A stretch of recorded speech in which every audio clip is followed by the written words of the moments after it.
Hopefully if you don't have a copy here, because I'm only going through the key pointers. So tutorial 5 is a combination of topic 7 and 8. So there is actually no tutorial on topic 9. Topic 9 discussion is actually value add to all your topic 1 to topic 8, which I'll go through later. Okay, so a quick look at tutorial 5. Okay, so questions on tutorial 5 spans from topic 7 to 8, and we know topic 7 is about inflation, unemployment. So what I did in this tutorial is I showed you the most popular question that is on topic 7. So topic 7, they like to test cost of inflation. It means if inflation occurs, who gain, who suffer. Right? And this is a very tricky question. So you can see, and if you have read through the two questions and the outline, both of them don't need diagrams. So that's why in the exam, when you come across such questions, you must be very careful. They are not easy to score because you do not know when you will stop writing. Not like diagrams, discussion. After you finish the analysis, you reach long run or you reach equilibrium, you will stop. So discussion in question 1 was on menu costs. Okay? So whenever prices change, you need to update your catalog. Right? Your what you call your vending machine, you must change the price tag, you must change the price display, your cashier machine, etc. So you will incur a cost known as menu cost. This menu cost will be incurred in both inflation and deflation. Inflation means price drop. You also must change the price tag. So the menu cost is the same. For example, $2,000 when price goes up. It's also $2,000 when price goes down, right? This is when you pay for the manpower and you reprogram your cashier. Okay? But if your answer merely stops there and say answer is true, it is equally costly because they are the same $2,000, then you know your answer is a bit too short. And in this case, to actually provide you with an all-rounded discussion, you challenge the answer that now compare $2,000 in the case of deflation, it is more costly. Because when you have deflation, you cannot jack up the price at all. You already have to sell the goods cheaper. So the firms will have to bear the $2,000 menu cost. So relatively, it is more expensive than whereas during inflation. Because inflation, you can let the consumer absorb the $2,000 for you. You can mark up the prices. So answer to this question is very short. So there are questions on cost of inflation. They like to ask shoe leather cost. If there is inflation, you need to travel to the bank to take out money. That's shoe leather cost. They like to ask nominal and real interest rate. Who gain, who suffer. Right? But I just want to highlight to you, answers are not guided. There is no clear direction how you approach and end the answer. So you must be careful. So there are people who thought that, oh, this kind of question, no diagram, no maths, you can smoke your way through. Actually, it's not. To me, in true-false question, this kind are very difficult because it depends a lot on your capability to write. Okay? But out of your 8 short questions in section A, you must anticipate there will be such kind of question. Okay? So that's a question on inflation. Then another question will be on unemployment, and the favorite question is always classical unemployment. Workers were out of job because real wages were far too high. And we understood that was minimum wage law, trade union bargaining, or efficient wage model. Okay? Now, I don't foresee a lot of you will study this topic, but when you do so in your revision in the month of March and April, I need to warn you, the first 30 pages of your notes were descriptive in nature, and a lot of times students thought the topic is difficult. Right? It's easy to study, but it's very hard to answer exam questions because there is a problem with a lot of you. When you see the word unemployment, you totally ignore the question. You start to explain all kinds of unemployment, which is wrong. So examiners, when he marks questions on unemployment, he marks it very strict. You must be 100% accurate. And if you hear me clearly, I didn't encourage all of you to do unemployment for section B. In fact, I don't even teach for section B. Because it's very difficult, even the question is easy. But with very little diagram, with Phillips curve, with labor, demand, labor, supply, you cannot score.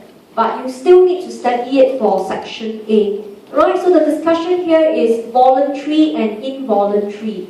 Right? So they like to use this kind of terms to scare you away. But what exactly is involuntary? Involuntary means you were forced to be out of job because AD went down. Right? So that is due to economic contraction.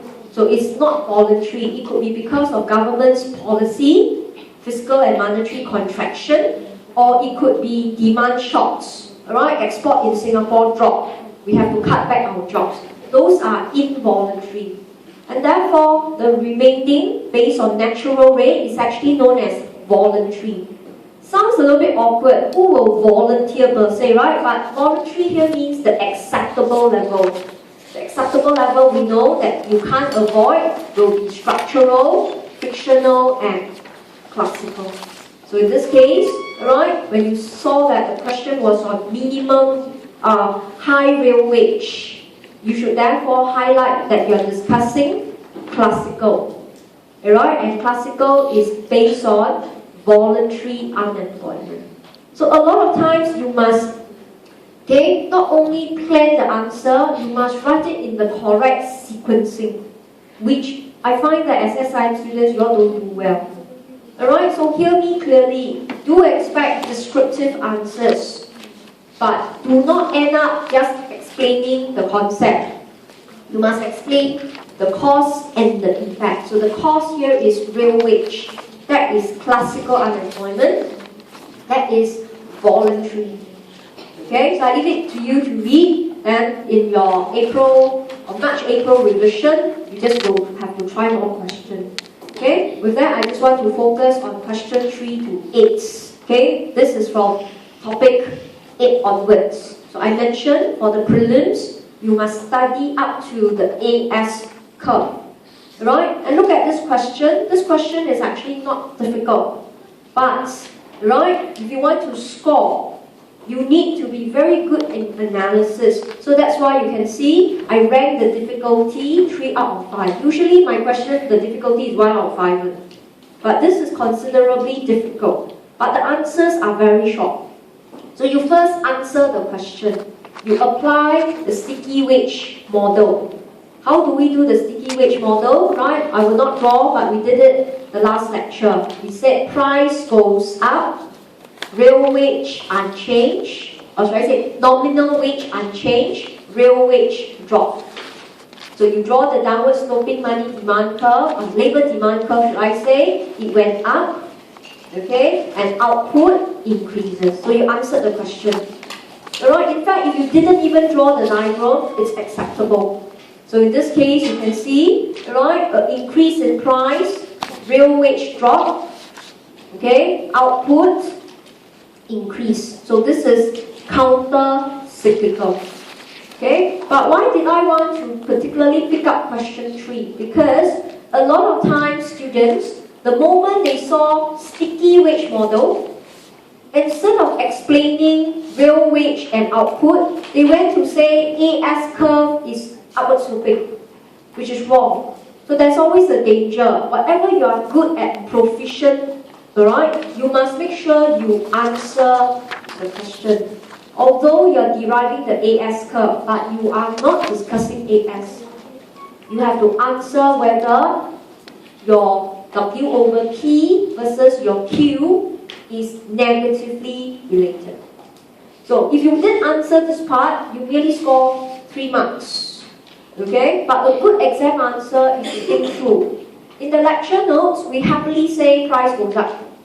We shift the LM to the left, we discuss, oh no, this is not AD curve, I should say, we discuss real wage. But how can price goes up? Price goes up in 2 manners. One is AD shift right. So if AD shift right, it's natural to know that output and labor demand will go up. Okay, so look at how I turn the story around. Okay? Now, some of you are not listening carefully. I mentioned in all the past 4 tutorials, you must first make the statement true if possible first. You cannot straight away make the statement false one. You can't. Make it true where possible. So you did. Then you think harder. Another reason that price can go up is because your AS curve shift left. Alright, so price increase, in this case, is due to output fall. And you don't have to drop. Real wage, alright, in this case, continue, okay, to drop. But output drops because you have a supply shock. So one reason your AS shift left because you are lack of resources. So even though workers are cheaper, you won't hire them because you don't have your resources, you don't have your raw materials, you don't have electricity, you can't run your factories. And this is how you make your statement false. So you must hear me clearly. To make a statement false is not to write a lengthy answer. It's to go back to your original discussion and consider other possibility. Prices in equilibrium came from ADAS. If you discuss AD already, ask yourself what might happen to the AS. So see now why I ranked it 3 out of 5. It's not that the answers were difficult, it's not that the answers were long, but it was a thinking question. Alright, so as you actually do topics in topic 8, you realize true-false question no longer that easy anymore. They were quite challenging, and this is where examiner picks up the A and B grade students, because this will examine all your skill set. Alright, so don't expect question to be always very easy, slope of the curve, steeper or flatter. Those are the basics, but eventually economics and macroeconomics is about skills. You demonstrate your skills here. Alright, okay, so make sure for your prelim, go back, study this, try it out yourself. So question itself, you can see, right? They will give you the model, but remember you are supposed to prove a statement, so don't overemphasize too much on the model. Okay, so that was question 3. Now let's look at question 4, the AD curve. Now there's a typo in this set of notes. This should be B1. Can you change it for me? Because I assume B1 to be 0, so now I must discuss B1. Right? So this is page 3, B1 should be positive. Okay, so this discussion is on AD curve. The question looks very easy. Okay, the main mistake is students went to discuss IS curve instead. Okay, alright, so you actually shouldn't. Alright, you shouldn't actually discuss the IS curve. So the correct method is, first of all, okay, I go to step 2, derive the standard AD first. Okay, so the diagram is not in the handout, so let's take out a piece of paper. I'm going to draw along with me. Okay, and then we're going to look at the economic outcome. How we prove whether the line is steeper or flatter.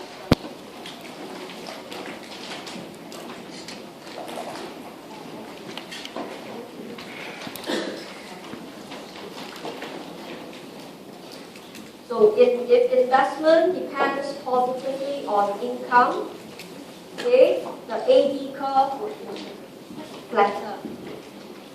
Okay, so this is method 1 that's given in your handout. You will actually use graphical approach.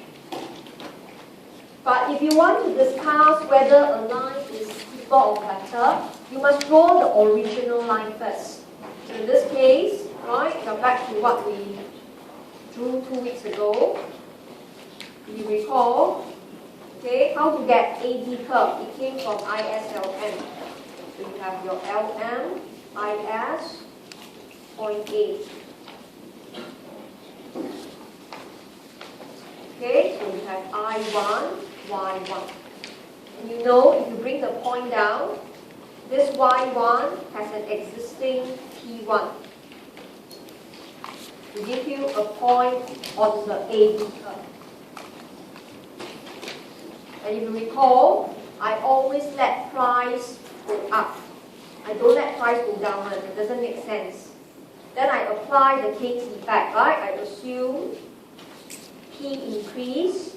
So Keynes effect is focusing on money holding. If we hold a lot of money in our hands, interest rate will go up.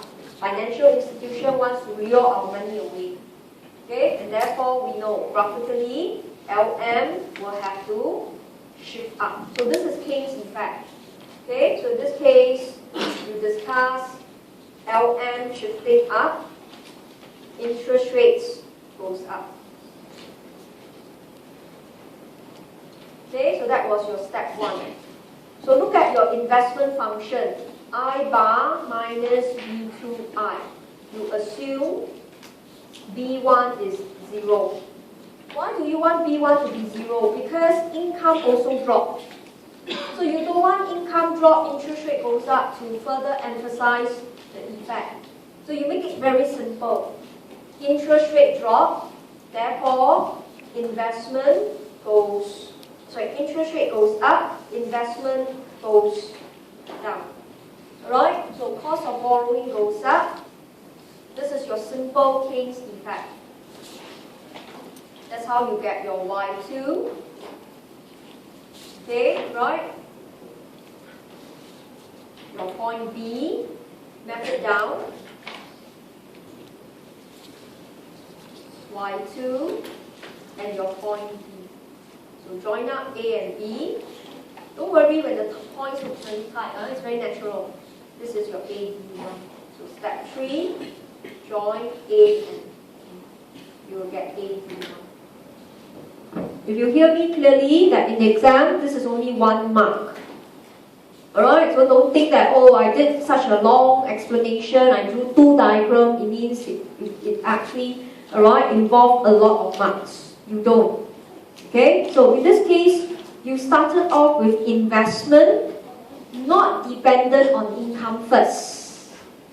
But you didn't answer the question yet. Then now, step 4, you consider, as given in my handout, okay, that you want B2 to be, B1, should I say, to be positive. So if I were to use graphical effect, you are saying that with the same increase in P, right, interest rate went up, investment initially went down 1 round, income drops. But now, investment continue to drop because income falls. If you're not familiar, you can write out the equation I bar plus B1Y minus B2I. So you already had done 1 step. You do 1 step at a time. So that's why you can see. Okay? It's very, very upsetting that a lot of times you come and ask me, Miss Claire, how come this one go up, this one go down? Everything you ask me is equation say, which I will frown at you. I say equation is to guide you. If you can't use it, just dump it away. It is the analysis. Income goes down. The firms won't buy new machines, so planned spending on investment drop. But mathematically, it's here. So you already had interest rate went up 1 time. Then now, income after it dropped, investment will actually go down. Alright, so in this case, how do you illustrate? The key word in the question was same increase in price. So how do you reflect that? Investment drop, okay, at the same interest rate. Therefore, the IRs now have to shift left. So this is purely graphical. You analyze point to point. So you already had A to B. But now, after you reach B, you shift the IS 1 more time. That was your step 4. Okay, don't care about interest rate. I happily mark anywhere one. So mine happen to be below. You can be at the same or above, doesn't matter. So don't look at interest rate, just look at output Y3. So output, drop another round. So take this output Y3 downwards and occurs at point or price P2. Right? That's what you meant. Same increase in price already, but now you have an additional outcome. You can call this point B. So if you join up your A and B, okay, in this case, your AD is flatter. So I used purely graphical approach and I map it out. But if you are doing mathematical approach, I will give you the brief outline. It's very messy, but it's not wrong. Okay, so most of you should be using method 1, graphical. Derive the first 3 steps, basic AD first. Relax the assumption about B1, that it is now, okay, sorry, not 0, right? Positive. B1 is now more than 0, not 0. Just now was 0. So now if B1 is more than 0, analyze. But let me show you the method 2, which is not wrong. Okay, method 2, this is what the students did. The students actually derived the IS function. They discuss slope of IS as, right, 1 minus C1 minus B1 over B2. So this is the slope. Okay, then step 2, they discuss if B1 were to go up, they look at the slope, they say the slope of IS drop, IS is flatter. So this is purely maths. And then the student merely analyze step 3. So you cannot stop the answer here. You cannot say it's not AD flatter, it's IS flatter, then you kill yourself. You cannot change the exam question one. It is AD that you're discussing. Then the student discuss Keynes effect. So again, they let price goes up. Okay, they let price goes up, they discuss Keynes effect. Money demand increased but didn't drop. They just merely analyze interest rate will drop. Okay, and in this case, they will know investment will drop. Right? And drop in investment not only is existing, it's actually larger. Right? They will discuss drop in investment is larger because if B1 goes up, the multiplier increases. So if you want to use maths, your concept must be very strong. When you discuss slope of IS, you must also discuss multiplier. If you recall, I mentioned to you the numerator is actually the inverse of the multiplier. Income change, spending change. So now firms also cut back spending more, and therefore drop in income is larger. So step 4, your student will say, with the same increase in P but a larger drop in Y, AD is flatter. You can't draw at all. If you want to draw, it's very tedious. Right? Okay? It's very tedious. You will confuse yourself. So if you want to use method 2, okay? Emphasis in this case would be on the slope of IS, making B2 goes up, okay? And IS flatter, multiplier increase. So with the same increase in price, drop in output is larger. Okay, so if you actually visualize, your point is more to the left, the AD is flatter. Both will give you the same answer. Why does investment work when the interest rate goes? Oh, sorry. Never mind. Yes. Okay, right? So this is Keynes effect. So method 2 sometimes are adopted by students who are weak in diagram. But I think method 2 is quite dangerous. You will end up stopping at IS and you do not know how to continue. Right? But it is not wrong. You may end up only with 3 marks. And this is not a good answer. Right? Okay? If you want to use method 2, okay, put a note there. In fact, you should first discuss. You should actually first derive IS1, right, using B1 is 0 first. Then you should derive IS2 using B2 to B1 positive. Whereas the method 2 I showed you, which is a typical student's answer, straight away B1 went up. Right? So see the trickiness. Sometimes in exam, when you get overzealous, right? You saw firms depends on income B2. You like to say B2 goes up. Instead of saying B2, B1 is 0, you should go to B1 0, then B1 positive. So this is then a better answer. But you cannot draw at all. If you draw, you're wasting a lot of time. Okay? Alright, so go back and consider the 2 methods. The one I gave in my handout is method 1. Very graphical. Don't go and change the slope of IS. Purely discuss the effects. Alright? Okay? So you don't go and say point A, IS now is flatter. That is not the key point. The key point is just to show, alright, a mapping of IS LM. So you look at examiner answer, he don't even have the diagram. He explained the whole chunk in words. So it's really up to you which is the method you prefer.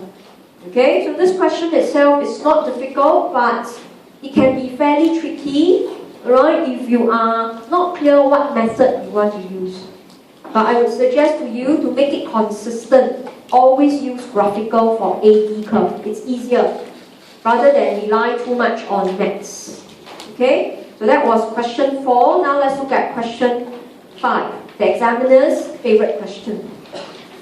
And I mentioned in the lecture, he doesn't really want to test so much on IS curve because students are very good. They know how to derive IS function, right, and discuss AD curve. But rather, question 5 is purely graphical. There's no way you use maths at all. Alright, there's no way you can do that. It's purely graphical. That says if prices went up and money supply continue to drop, the AD is flatter. So if you compare 4 and 5, question 5, the difficulty level is higher, but the answer was the same. See, look at what I did. Alright, I had the same point A to B. So you can see, at point A, I let price goes up again. King's effect, LM shift up, interest rate went up. Investment drop, I join up A and B. I get my standard AD first. Okay, but this is what the question says. Prices is now already at T2, but money supply continue to drop. So there was an additional shift of the LM curve. So that tells you interest rate has to go up another round. Right? So this is not Keynes effect. This is purely investment reacting to high interest rate due to the contractionary policy. But you map out point D that must exist with price P2. Then you join up A and D, the AD curve is flatter. So look at question, alright? This is question 5. There's no way you use maths at all. There's no way you can do that. It's purely graphical. Alright, okay? And, okay, the next mistake that students like to comment is because investment keeps dropping, right? They start to say this is crowding out. This is not crowding out. Alright, this is contractionary monetary policy. Government just want to, alright, control liquidity in the economy. So please do not always say interest rate goes up, investment drop is crowding out. Crowding out is unique when G increases. Not any time interest rate goes up is crowding out. Alright, so this is not a difficult question, but I just want to highlight. If you thought that the AD curve can be discussed by using equation, it may not work at all the time. So it's safer to do graphical approach. to map out your answer. Okay, so we do expect, right, questions on ADAS curve. Right, and these questions, you can see they're very manageable if you have your key concepts, alright, well covered. You cannot smoke your way through, it is purely analytical. Okay, so that was question 5. Now let's quickly look at question 6. Alright, now, questions 6 to 8 are the application of ADAS model. Okay, this question itself is very ambiguous. To me, my answer is true. The examiner's answer is false. It all depends how you present your answer. Okay, so look at my approach. My answer is only here. Okay, how do I get this perspective? Okay, just to show you, this is how I actually get it. So in